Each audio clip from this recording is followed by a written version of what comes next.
নমস্কার, 7 নিউজ নেটওয়ার্কে আপনাদের স্বাগত জানাই। পুজো চলছে, কারণ মহালয়া থেকেই এখন পুজো শুরু হয়ে যায় আমবাঙালির। ঠাকুর দেখা থেকে শুরু করে হই হুল্লোড় আনন্দ। বেশ কিছু দুর্গোৎসব মহালয়া থেকেই তাদের পুজো শুরু করে দেন, প্যান্ডেলের উদ্বোধন করে দেন, মাতৃমূর্তিতে শুরু হয়ে যায় একেবারে পুজো প্যান্ডেলে ঘোরাঘুরি। তবে কিছু কিছু পুজো আছে যেগুলো খুব বড় পরিসরে না হলেও দীর্ঘ বছর ধরে হয়ে আসছে। সে পুজোগুলো কিন্তু এখনো শেষ পর্যায়ে প্রস্তুতি, একেবারে পঞ্চমী কিংবা ষষ্ঠীতে বোধনের মধ্যে দিয়েই উদ্বোধন হবে। তেমনই একটি পুজো হচ্ছে পানিহাটির সংঘশ্রী ক্লাব। গত ৭৭ বছর ধরে তারা দুর্গাপুজোর আয়োজন করে আসছে, অর্থাৎ এবছর তাদের ৭৮তম বর্ষ। কি থিম রয়েছে চলুন আমরা দেখি, আপনাদেরও দেখাই। পানিহাটির এই সংঘশ্রী ক্লাব প্রত্যেক বছরই ছোট্ট পরিসরে হলেও সুন্দর একটা সামাজিক বার্তা দেন। এই বছরও ব্যতিক্রম হয়নি। ৭৮তম বর্ষে তাদের কি বার্তা, সেটা পুজো উদ্যোক্তা এবং শিল্পীর কাছ থেকে শুনবো। এখনো পর্যন্ত যেটুকু দেখতে পাচ্ছি, খড়ের দড়ি দিয়ে বাঁধা, বাইরে একটা কারুকার্য রয়েছে এবং সেটা দিয়েই গোটা প্যান্ডেলটাকে সাজিয়ে তোলা হয়েছে। ভেতরে কি রয়েছে সেটাও আমরা দেখবো।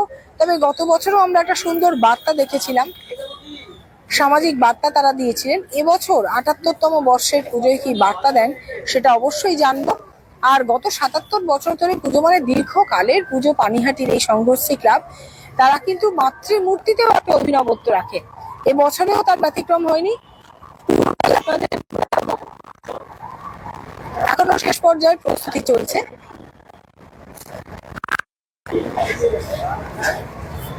ইতিমধ্যেই কিন্তু কলকাতা সহ উত্তর শহরতলির বড় বড় পুজো প্যান্ডেলগুলিতে পুজোর শুভ সূচনা হয়ে গিয়েছে। ঠাকুর দেখতে বেরিয়েও পড়েছেন। ধীরে ধীরে বলা যেতে পারে যে এগিয়ে আসছে পুজোর সময়। মহালয়া থেকেই শুরু হয়ে যায় ঠাকুর দেখার সেই পালা, যাতে নবমী অবধি চুটিয়ে ঠাকুর দেখা সম্ভব হয় এবং হাতে অনেকটা সময় পাওয়া যায়, প্রচুর ঠাকুর দেখা যায়। তবে বেশ কিছু পুজো এখনো উদ্বোধন হয়নি, তার মধ্যেই পানিহাটির সংঘশ্রী ক্লাব।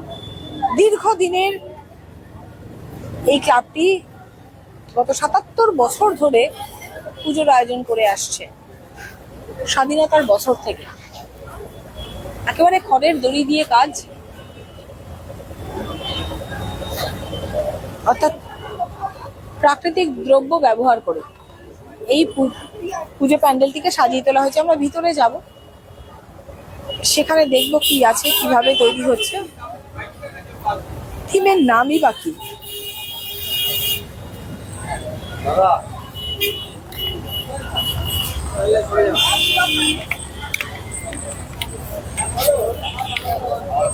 আপনারা দেখতে পাচ্ছেন পুরোটাই একেবারে খড়ের দড়ি তৈরি করে, বা সেটাকেই এত সুন্দর একটা রূপ দেওয়া হয়েছে।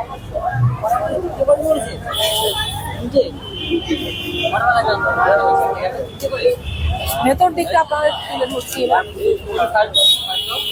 আমরা দেখতে পাচ্ছি এই খড়ের দড়ি দিয়ে তৈরি মাতৃমূর্তি, খড়ের দড়ি দিয়ে তৈরি মাতৃমূর্তি, এবং এই মাতৃমূর্তিতে হলুদ রঙের ছোঁয়া রয়েছে। পাশাপাশি আমরা যে মাটির মাতৃমূর্তি নয়, মৃন্ময়ী মূর্তি নয়, খড়ের দড়ি দিয়ে তৈরি মূর্তি। কেন এরকম মূর্তি তৈরি করা হলো, এখনো আমরা তো আশেপাশে মায়ের 4 ছেলে মেয়েকে দেখতে পাচ্ছি না। তবে মহিষাসুর রয়েছে নিচে, মায়ের অস্ত্রই বা কি ধরনের থাকবে পুরোটাই জানার চেষ্টা করব। এবং ওপরে আমরা দেখতে পাচ্ছি সম্ভবত বাঁশ পাতা। আসলে পুরো তা আগে শিল্পীর কাছ থেকে জেনে নিই, তাহলে আপনাদেরও জানতে সুবিধা হবে।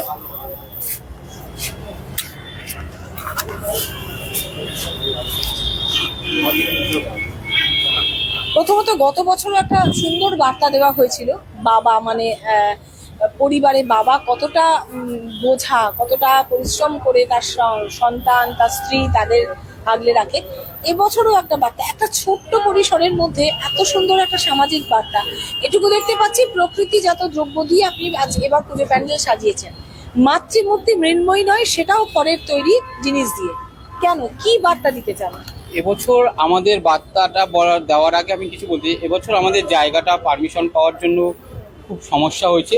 শেষ মুহূর্তে পারমিশন পাওয়ার কারণে আমাদের পুজোটা প্যান্ডেলটা খুব ছোট করতে হয়েছে।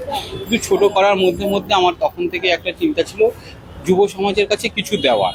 তো এবছর আমি দেখছি যে আগে আমাদের যে পুজোর যে সংস্কৃতিটা আছে সনাতন ধর্মে, সেটা সবসময় যে কোনো ছোটোখাটো পুজো হলে আগে একটা আলপনা হতোই। এখন সেই আলপনাটা আস্তে আস্তে হারিয়ে যাচ্ছে। লক্ষ্মী পুজোয় মনে আছে আমিও ছোটবেলায় মার সাথে পা আঁকতাম, যেভাবেই খুশি হোক একটা আলপনা দিতাম। এখন সেটা স্টিকারে চলে এসেছে। সেটা খুবই আমার কাছে একজন শিল্পী হিসাবে ওটা খুব বেদনাদায়ক, হারিয়ে যাচ্ছে। তো আমার তখন সেখান থেকেই চিন্তাধারাটা আছে যে এখনকার যুব সমাজদের কাছে এই আলপনা বিষয়টা যদি একটু মডিফাই করে আমি রাখতে পারি, সেই রেখে যাতে পুজো আসার জন্য সবসময় এই আলপনা বিষয়টা আমাদের ধর্মের সাথে থাকে, সেটাই এবছরের আমার। সেই জন্য কি খড়ের দড়ি দিয়ে আলপনার আকৃতিতে সব করেছে? আমি মডিফাই করে এখন যুগে যুগে চেঞ্জ হওয়ার কারণেই আলপনাটাকে আমি চেঞ্জ করে খড়ের সরু সরু বেনুনি করে আমি এই আলপনাটা দেওয়ার চেষ্টা করেছি। মাতৃ মূর্তিতেও দেখেছি, তার মানে এই আলপনার ছোঁয়াই দিতে চেয়েছেন। খড়ের মূর্তি তৈরি করে সুন্দর সুন্দর ডিজাইন করেই আমি মাতৃমূর্তিতেই পুজো হবে না। পুজোর জন্য আমাদের আলাদা মাতৃমূর্তি আসছেন, এটা কালকে আসবেন। আর মাতৃমূর্তিটা আমি ওই আলপনার সাজাতে চেষ্টা করেছি। আচ্ছা, এখানে কি মা দুর্গা অস্ত্র ধরবেন? না, মা দুর্গা একদম শান্তিতেই থাকবেন। শান্তিতে মানে মায়ের হাতে অস্ত্র থাকবে না? মা অসুর দলনী বা মহিষাসুর মর্দিনী নন, একদমই না। মা একদম শান্তি প্রিয়ময় আমাদের। মানে যেরকম আমরা দেখতে পাচ্ছি সেরকম বড় ভয় দিচ্ছেন মা, সেটাই থাকবে। একদম।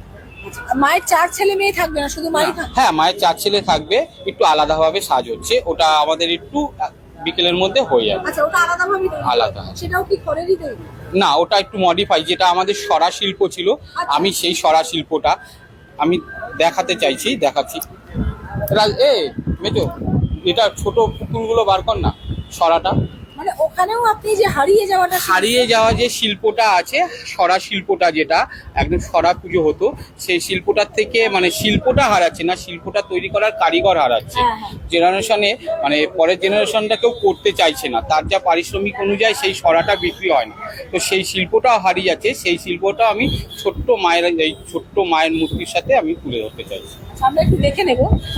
আচ্ছা, মানে এখানেও আকার একটা বিষয় আছে। এখানেও আকার। এটা ধরে লাগিয়ে দে না, একটু পিন আপ করে দাও না, তারপর ছবিটা তুলো। এইটা এইভাবেই মায়ের 4 ছেলে মেয়ে মায়ের আঁচলে থাকবে। লক্ষ্মী, গণেশ, কার্তিক, সরস্বতীর এরকম সরার ওপর এঁকে মায়ের চারপাশে রাখা হচ্ছে। মানে পুরো মাতৃ মূর্তিটাই বা মায়ের যে মা 4 ছেলে মেয়ে নিয়ে যে মর্তে আসেন সকলেই থাকছে, কিন্তু পুরোপুরি হারিয়ে যাওয়া শিল্পটাকে ফিরিয়ে আনার একটা তাগিদেই আমি মাকে রূপদান দিয়েছি। এভাবে আপনারা দেখতে পাচ্ছেন যে এভাবে সাজিয়ে দেওয়া হবে গণেশ, লক্ষ্মী। এটা লক্ষ্মী ঠাকুর, এটা গণেশ ঠাকুর। এগুলো আটকানো হবে, এগুলো এখনো লাগানো হয়নি। আপনারা শুনলেন যে পারমিশন একটু দেরিতে পাওয়ার কারণে এবছর তাদের পুজোর উদ্যোগ নিতে দেরি হয়েছে, তাই এখনো সম্পূর্ণ হয়নি। এই যে থিম, সমাজের কাছে একটা বার্তা দিতে চাইছেন, হারিয়ে যাওয়া শিল্প তুলে ধরতে চাইছেন, থিমের নাম কি দিয়েছেন? থিমের নাম পুরনাগমন, মানে নতুন করে পুরনো জিনিসকে নতুন করে তুলে ধরাটাই পুরনাগমন আমাদের এবছরের থিম। আচ্ছা, আমরা ছাদে একটা দেখতে পাচ্ছি, এগুলো বোধহয় বাঁশ গাছের। হ্যাঁ, আমি একদম বাঁশ গাছ, মানে একটা বাগানের একটা আম বাগান বা বাঁশ গাছের নিচে, বাঁশ বাগানের নিচে গেলে একটা আমরা শান্তি পাই। তো আমাদের মণ্ডপে আসলে সেই শান্তিটা আপনারা এবছর পাচ্ছেন। মানে আপনি মাতৃ মূর্তি থেকে শুরু করে মণ্ডপ সজ্জা পুরোটাই প্রকৃতিজাত দ্রব্য দিয়ে দিয়েছেন, এবং সেখানে এসে যে যাতে অন্যরকম অনুভূতি, একটা মাটির গন্ধ, একটা সেই গাছতলায় গেলে যেরকম অনুভূতি, সেই অনুভূতিটাই এবছর আমাদের মণ্ডপে তুলে ধরার চেষ্টা করছি। খুব সুন্দর। এত ছোট পরিসরে যে ভাবনাটা, সত্যি আমরা আলপনা হারিয়ে ফেলেছি, এখন প্লাস্টিকের আলপনা দিই, মানে সেটা ফিরিয়ে আনার একটা চেষ্টা করা এবছর। আমার নাম অজিত পাল। আপনারা শুনলেন যে শিল্পী অজিত পাল জানালেন যে পুরনো আমাদের যে সেই মায়েরা আলপনা দিতে আমরা গ্রাম বাংলায় দেখেছি যে মাটির ঘরে, মাটির দেওয়ালে আলপনা দেওয়া হয়। এই যে মাতৃ মূর্তিতে খড়ের যে আপনি ডিজাইনগুলো শ্যামলদা আপনাদের দেখাচ্ছে, এটাও কিন্তু ওই আলপনা শিল্পটাকে ফিরিয়ে আনার। এগুলো খড় দিয়ে একেবারে ধান গাছে যে শুকনো ধান গাছ সেই খড় দিয়ে তৈরি করে আলপনার রূপ দিয়ে মাতৃমূর্তি তৈরি করা হয়েছে। মা এখানে বড়া ভয় দিচ্ছেন, মা মহিষাসুর মর্দিনী নন, মা শান্তি দিচ্ছেন, শান্তির বার্তা দিচ্ছেন। এবং সেই জন্যই পুজো প্যান্ডেলটাকেও যে ছাদটা সামন্ত আপনাদের দেখিয়েছে সেটা পুরোপুরি বাঁশ গাছের পাতা, অর্থাৎ আমরা কোনো গাছের নিচে গেলে যেমনটা শান্তি পাই এবং মাও বড় ভয় দিচ্ছেন, পুরোটাই একটা শান্তির বার্তা দিতে চেয়েছেন। এবং প্রকৃতিজাত দ্রব্য দিয়ে হারিয়ে যাওয়া শিল্প ফুটিয়ে তোলার জন্য তার এই শিল্পী অজিত পালের এই বার্তা সংঘশ্রী ক্লাবের, পানিহাটি সংঘশ্রী ক্লাবের ৭৮তম বর্ষে। এবং এখানে ঢুকে আপনারা মাটির গন্ধ পাবেন, আপনারা খড়ের গন্ধ পাবেন, গাছতলায় গেলে আমরা যে গন্ধটা পাই সেই গন্ধটা, সেই অনুভূতিটা পাবেন। যাতে এই ছোট্ট একটা পুজো মণ্ডপ কিন্তু এত বছরের ধরে তারা পুজো করছেন, সেখানে ঢুকে যাতে মানুষ শান্তি পায়, প্রাকৃতিক পরিবেশে প্রকৃতির কোলে ফিরে এসেছে সেরকম যেন তাদের অনুভূতি হয়, এমনটাই তারা বার্তা দিচ্ছেন। আমরা এবার পুজো উদ্যোক্তাদের সাথে কথা বলবো।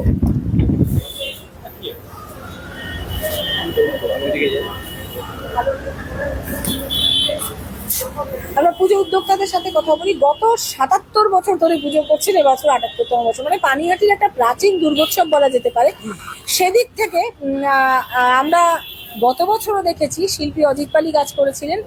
বাবা মানে আমাদের সংসারে বাবার যে ভূমিকা, তিনি মাথায় কতটা প্রেশার নেন, কতটা নেন, অথচ নিজের স্বপ্ন স্যাক্রিফাইস করে দেন। এবছর একটা মানে প্রাকৃতিক আভাস দিয়েছেন, সেরকম গাছের তলায় থাকতে যেমন আমরা অনুভূতি পাই, যেমন গন্ধ পাই, আলপনা শিল্প ফিরিয়ে আনার চেষ্টা। কি বলবো, মানে সমাজকে সেই পুনরাগমনের বার্তা দিচ্ছে বর্তমান সমাজকে। অবশ্যই এখনকার দিনে মানে এখনকার জেনারেশনরা আলপনাটা জিনিসটা উঠেই যাচ্ছে। আমরা সব স্টিকার লাগাচ্ছি বাড়িতে, নানান ধরনের প্রিন্টিং পেস্টিং আসছে, সেগুলো লাগাচ্ছি। সেই থেকেই আমাদের ভাবনা। তার মধ্যে আমাদের এবছর একটু পুলিশের প্রশাসনের মানে চাপ ছিল, তার জন্য আমাদের প্যান্ডেলের জায়গাটাও ছোট হয়ে গেছে। ছোটোর মধ্যে আমরা যতটা পেরেছি উদ্বোধন করেন কালকে, আগামীকাল।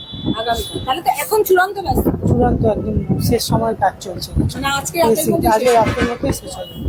বরাবরই আপনারা আপনাদের প্যান্ডেলের সাথে সামঞ্জস্য রেখে মাতৃমূর্তি করেন। এবার এই মাতৃমূর্তিতেও দেখছি অভিনবত্ব, মা শান্তির বার্তা দিচ্ছেন এবং সেখানেও পুরনো শিল্পটা ফিরিয়ে আনার চেষ্টা।